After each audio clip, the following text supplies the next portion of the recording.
Commandment 7th, on fearing God and not fearing the devil.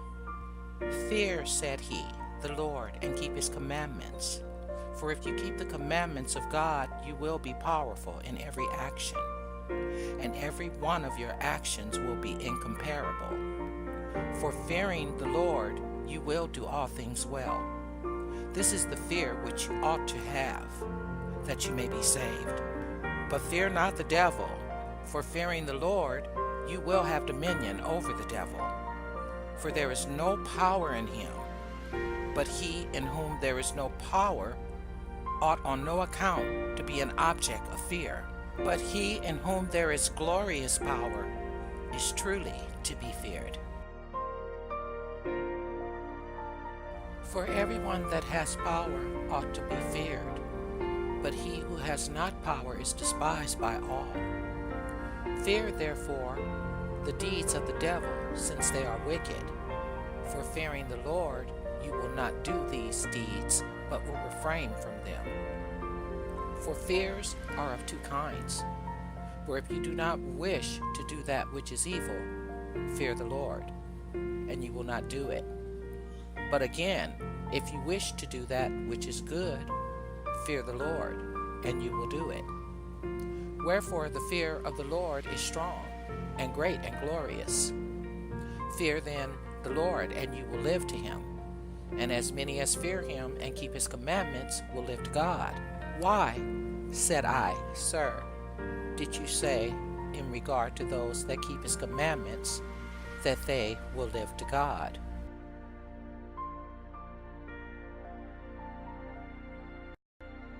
Because, says he, all creation fears the Lord, but all creation does not keep his commandments. They only who fear the Lord and keep his commandments have life with God. But as to those who keep not his commandments, there is no life in them.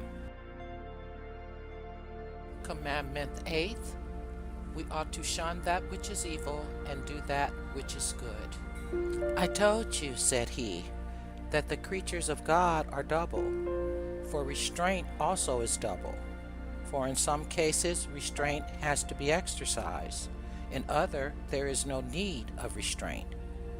Make known to me, sir, say I, in what cases restraint has to be exercised, and in what cases it has not. Restrain yourself in regards to evil, and do it not. But exercise no restraint in regards to good, but do it. For if you exercise restraint in the doing of good, you will commit a great sin.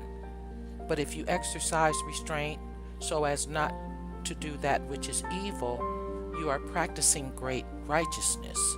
Restrain yourself, therefore, from all iniquity, and do that which is good. What, sir, say I, are the evil deeds from which we must restrain ourselves? Here, says he, from adultery and fornication, from unlawful reveling, from wicked luxury, from indulgent in many kinds of food, and the extravagance of riches, and from boastfulness, and haughtiness, and insolence, and lies, and backbiting, and hypocrisy, from the remembrance of wrong, and from all slander. These are the deeds that are most wicked in the life of men. From all these deeds, therefore, the servant of God must restrain himself. For he who does not restrain himself from these cannot live to God. Listen then to the deeds that accompany these. Are there, sir, said I, any other evil deeds? There are, says he, and many of them too, from which the servant of God must restrain himself: theft, lying, robbery, false witness, overreaching, wicked lust, deceit, vainglory, boastfulness, and all other vices like to these. Do you not think that these are really wicked? Exceedingly wicked in the servants of God. From all of these the servant of God must restrain himself. Restrain yourself then from all these, that you may live to God, and you will be enrolled amongst those who restrain themselves in regard to these matters. These then are the things from which you must restrain yourself. But listen, says he, to the things in regard to which you have not to exercise self-restraint, but which you ought to do. Restrain not yourself in regards to that which is good, but do it. And tell me, sir, say I, the nature of the good deeds, that I may walk in them and wait on them, so that doing them I can be saved. Listen, says he, to the good deeds which you ought to do, and in regard to which there is no self-restraint requisite. First of all, there is faith, then fear of the Lord, love, concord, words of righteousness, truth, patience. Than these, nothing is better in the life of men. If anyone attend to these and restrain himself not from them, blessed is he in his life.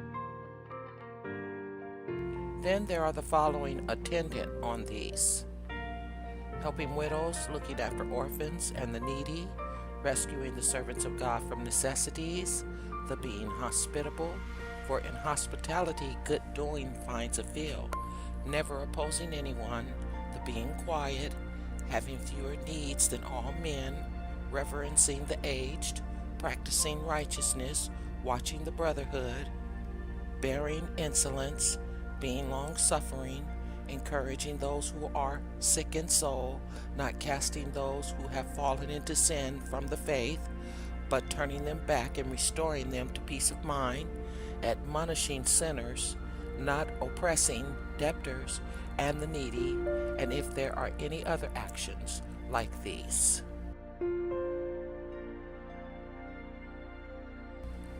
Do these seem to you good? Says he.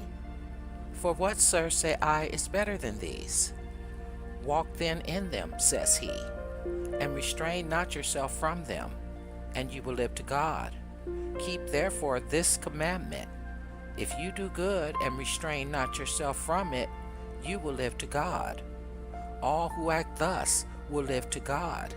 And again, if you refuse to do evil and restrain yourself from it, you will live to God. And all will live to God who keep these commandments and walk in them.